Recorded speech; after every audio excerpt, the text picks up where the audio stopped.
Hello students, आज हम लोग पढ़ेंगे 11 corollaries given by George Kelly. Fundamental postulate आप पहले एपिसोड में समझ चुके होंगे, आई होप। इसके अलावा 11 करोलरीज जो कि जॉर्ज कैली ने दी थी, यदि आप उनको नहीं समझेंगे तो पर्सनल कंस्ट्रक्ट थ्योरी एक तरीके से आपके लिए इनकम्प्लीट रह जाएगी, क्योंकि जॉर्ज कैली अपने थ्योरी को, अपनी पर्सनालिटी थ्योरी को एक साइंटिफिक वे में प्रोपाउंड किए हैं, समझाए हैं, जिसमें कि उन्होंने 1 फंडामेंटल पोस्टुलेट एंड 11 करोलरीज का मैप दिया है और उनको डिफाइन किया है। क्या है वो करोलरीज? पहले तो ये समझ लें कि करोलरीज क्या होती हैं।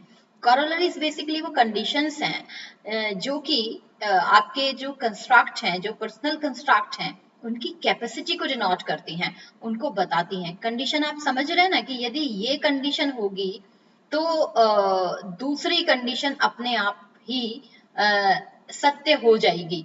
यानी कि यदि एक घटना सत्य होगी तो दूसरी घटना के सत्य होने की संभावनाएं लगभग तय हो जाएंगी।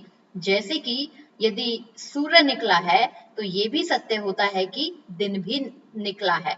तो दिस इज करोलरी, कि यदि ये कंडीशन है तो ये रिजल्ट होगा और ये कंडीशन भी पैदा हो जाएगी। तो ऐसी ही कुछ कंडीशंस जो है वो 11 कंडीशंस कैली ने बताई हैं कंस्ट्रक्ट के बारे में। उनमें से, क्योंकि 11 is a long it's a long chain of corollaries and tough to understand within just one episode, तो हम इसको डिवाइड करके पढ़ेंगे। आज हम बात करेंगे सिर्फ 4 करोलरीज के बारे में। चारों करोलरीज बहुत इंपॉर्टेंट है। Number 1 is construction corollary. आप इमेज में भी देखिएगा तो उनका जो एक just a meaning in a single line, it is there, I have given it there. Construction corollary. Construction corollary से क्या मतलब है? It refers that we use past experiences for similar events. Yes, ये आप और हम सभी करते हैं। बीते हुए समय में जो घटनाएं हमारे साथ घटित होती हैं, यदि उनसे मिलती जुलती घटनाएं भविष्य में घटित होने वाली होती हैं, तो हम ये एंटिसिपेट कर लेते हैं, ये अनुमान लगा लेते हैं कि उसके रिजल्ट लगभग समान ही रहेंगे, उसका प्रभाव लगभग समान ही रहेगा, क्योंकि हम बीते समय में उससे मिलती जुलती घटना को महसूस कर चुके हैं, अनुभव कर चुके हैं। इसको आप ऐसे भी कह सकते हैं, we construct our anticipation by using past experiences. हम अपने अनुमानों को बीते हुए अनुभवों के आधार पर कंस्ट्रक्ट करते हैं, बनाते हैं, निश्चित करते हैं। It is called construction corollary. अब हम इसे एक एग्जाम्पल से समझेंगे। सपोज कीजिए कि आपने कोई मूवी देखी, कोई एक्शन मूवी देखी, और उसमें आपने किसी हीरो को पहली बार देखा, आपको उसकी एक्टिंग बहुत पसंद आई। अब जब नेक्स्ट टाइम कोई मूवी रिलीज हो रही होगी सेम हीरो की, और आप उसका एड देखते हैं, तो आपके एकदम से दिमाग में वो जो प्रीवियस एक्सपीरियंस है वो पॉप अप करेगा, है ना। And you will be like कि मैं इस मूवी को देखूंगी whatever। आप ये सोच लेंगे कि क्योंकि पहले वाली मूवी का एक्सपीरियंस, जो हीरो की एक्टिंग थी, इट वाज सो गुड, तो I will be going to watch this movie as well. मैं इसको भी देखने का प्लान कर सकती हूँ। तो ये होता है कि आपके जो पुराने एक्सपीरियंसेस होते हैं वो आने वाले सिमिलर एक्सपीरियंसेस के बारे में आपको एंटिसिपेट करने में मदद करते हैं। हालांकि यहाँ पर कैली ये भी कहते हैं, and I am to agree with this point, strongly agree. Kelly कहते हैं कि कोई भी घटना हूबहू वापस कभी भी सेकेंड टाइम रिप्रोड्यूस्ड नहीं कराई जा सकती है। यानी कि जिस एक परिस्थिति का एक जो अनुभव जो आपको रहा है, किसी घटना का जो आपको अनुभव पहले रहा है, यदि वो दोबारा दोहराई जाए, चाहे वो सेम ही क्यों ना दोहराई जाए, बिल्कुल एज इट इज, तब भी वो प्रभाव उसका एग्जैक्ट हूबहू कभी नहीं रहेगा। यानी जो आपने एक बार अनुभव कर लिया, उसको हूबहू आप जीवन में दोबारा अनुभव नहीं कर पाते हैं। There are many factors behind that. हो सकता है जब आप एक मूवी देख रहे थे तो आपका मूड क्या था, आप कैसे सिचुएशन में थे, आप किसके साथ देख रहे थे और आपको बहुत अच्छी लगी। नेक्स्ट टाइम आपने सोचा कि मैं इसको फिर से देख सकता हूँ, देख सकती हूँ, लेकिन नेक्स्ट टाइम सिचुएशन कुछ और है, मूड कुछ और है, साथ में देखने वाला कोई और है, या आपने जो कास्टिंग उसके जो हीरोज हैं उनके बारे में कुछ ऐसा वियर्ड या ऐसे अच्छा ना लगने वाला सुन लिया है, पढ़ लिया है। तो देयर आर मेनी फैक्टर्स कि अगर सेम इवेंट दोबारा, सेम एक्सपीरियंस दोबारा आपसे लेने को कहा जाए तो इफेक्ट हूबहू वो नहीं रहता है जो कि पहले रहा था। Still we take understandings and learnings and knowledge to anticipate the similar events, and we take these knowledge and understanding from past experiences. This is called construction corollary. And I hope आपको समझ में आ रही होगी, क्योंकि ये हम सब, ये कुछ भी जीवन से अलग नहीं है, ये हम सब लोग इसको रोज ऐसी चीजों को हम समझते हैं और जीते हैं और जानते हैं। दूसरी कॉरोलरी जो कैली ने दी है, and that is also important, that is called individuality corollary. Individuality, ये आपको नाम से ही पता चल रहा होगा। इंडिविजुअलिटी का मतलब है people perceive event their own unique way, यानी कि यदि हमारे सामने परिस्थिति है एक और उसको अनुभव करने वाले हैं 5-6 से भी ज्यादा लोग, number of people are there. अब आप ये देखिएगा कि इवेंट सामने एक है, लेकिन सबके अनुभव, सबका परसेप्शन उसके लिए यूनिक होता है, अनोखा होता है, अलग होता है, and that is called individual differences. तो अब एक ही घटना को आप इसको ऐसे समझ सकते हैं कि यदि किसी बच्चे के 98% आते हैं, वो 98% आने पर भी कह सकता है कि शी और he is not happy with the grades और with the percentage he has got, और किसी बच्चे के मान लिया 87 ही आते हैं या 75 आते हैं, and he is having the bigger happiness rather than that person who is achieved 98%। तो ये होता है कि रिजल्ट सामने एक है, उसकी परसेंटेज भी कम है, लेकिन एट्रीब्यूशन का जो तरीका है, जो परसेप्शन का तरीका है, वो अलग है दोनों का। ऐसे ही जैसे कुछ बच्चे फेल कर जाते हैं तो कुछ लोग कहते हैं कि ठीक है नेक्स्ट अटेम्प्ट करेंगे, कुछ कहते हैं कि नो एवरीथिंग हैज रुइन्ड, सब खत्म हो गया है, everything is destroyed, I am finished, ऐसे भी आपको सुनने में मिल जाएगा। This is called individual differences.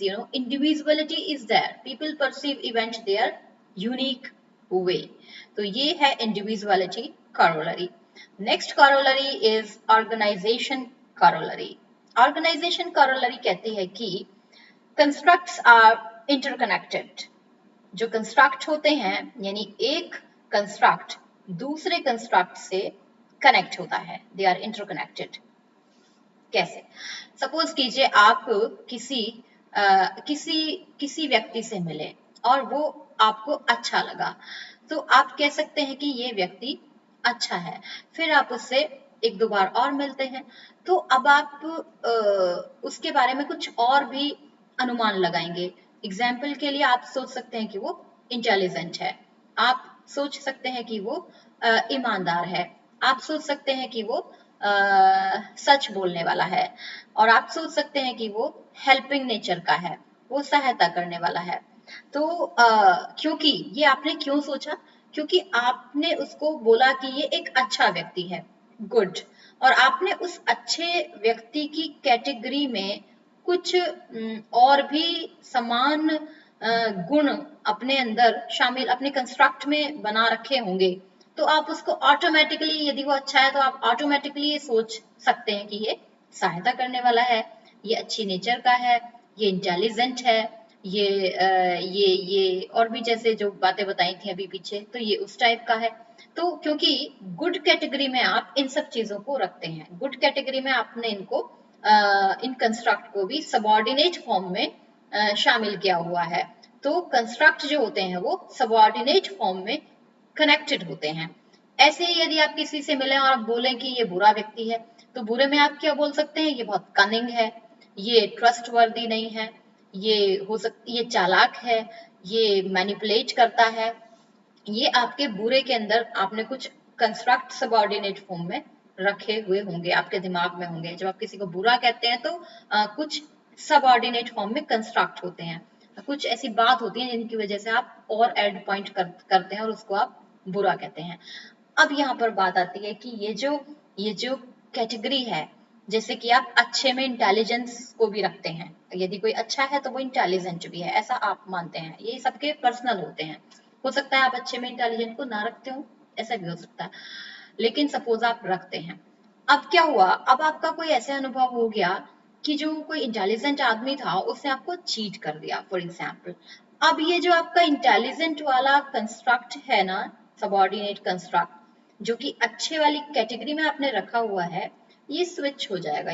जैसे हम अकाउंट स्विच कर लेते हैं ना, बैंक पे हमें ट्रस्टिंग अकाउंट स्विच कर लिया, तो ये जो इंटेलिजेंस वाला कंस्ट्रक्ट है ये स्विच हो जाएगा और ये बैड कैटेगरी में डाल देंगे आप, क्योंकि जिस अच्छी कैटेगरी में आपने इसको डाला हुआ था, बट किसी इंटेलिजेंट व्यक्ति ने आपको चीट कर दिया।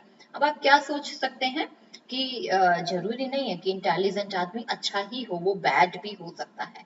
तो सबऑर्डिनेट जो कंस्ट्रक्ट होते हैं ये स्विच होने की स्वतंत्रता रखते हैं, फ्रीडम रखते हैं। They are construct are always subject to change, वो हमेशा चेंज होने की स्वतंत्रता तो रखते ही हैं। जब आपने पर्सनल कंस्ट्रक्ट पढ़ा होगा तो हमने उसमें समझाया है आपको। तो this is how organisation corollary is dedicated for, कि जो कंस्ट्रक्ट होते हैं वो सबऑर्डिनेट फॉर्म में टेक्सोनॉमी टाइप से वो आपस में इंटरकनेक्टेड होते हैं। टेक्सोनॉमी में होता है ना, जैसे कि लिविंग थिंग्स, बायोलॉजी में लिविंग थिंग्स। अब लिविंग थिंग्स में क्या आता है, प्लांट एंड एनिमल। अब एनिमल में नीचे क्या आता है, insect and birds and wild animal. अब नीचे फिर इंसेक्ट में भी कुछ आएगा। तो this is taxonomy type of connection. तो ऐसे ही कनेक्शन हमारे कंस्ट्रक्ट में भी होता है। लेकिन साइंटिफिक कंस्ट्रक्ट जो होते हैं ना, वो टेक्सोनॉमी जो होती है वो स्विच नहीं होती है, लेकिन हमारी जो टेक्सोनॉमी होती है, क्योंकि वो सब्जेक्टिव है और वो यूनिक है, वो पर्सनल है, तो वो स्विच होती रहती है। जैसे अभी इंटेलिजेंस स्विच करके बैड में चला गया था, this way. This is called organization corollary. The fourth one is dichotomy. ये तो हम बहुत प्राचीन समय से हम इस इंसाइट को लेकर सुनते आ रहे हैं।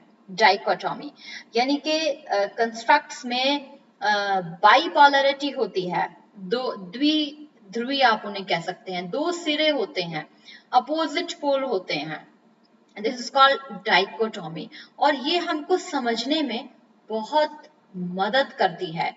किस तरीके से, जैसे कि यदि आप किसी को कहते हैं कि ये व्यक्ति मोटा है, तो आपने उसे मोटा कैसे कह दिया, तब कहा ना जबकि आपको पतले का अंदाजा था कि पतला क्या होता है। तो इस तरीके से जो कंस्ट्रक्ट्स होते हैं ना, उनमें बाइपोलरिटी होती है। आप मोटे का पता तभी बता सकते हो मोटा क्या है जब आपको पतले का पता है। आप झूठ के बारे में तभी बता सकते हैं जब आपको सच का पता है। आप ईमानदारी के बारे में तभी बता सकते हैं जब आपको बेईमानी का पता है। आप ऐसे ही फेथफुलनेस के बारे में तभी बता सकते हैं तब आपको चीटिंग का पता है।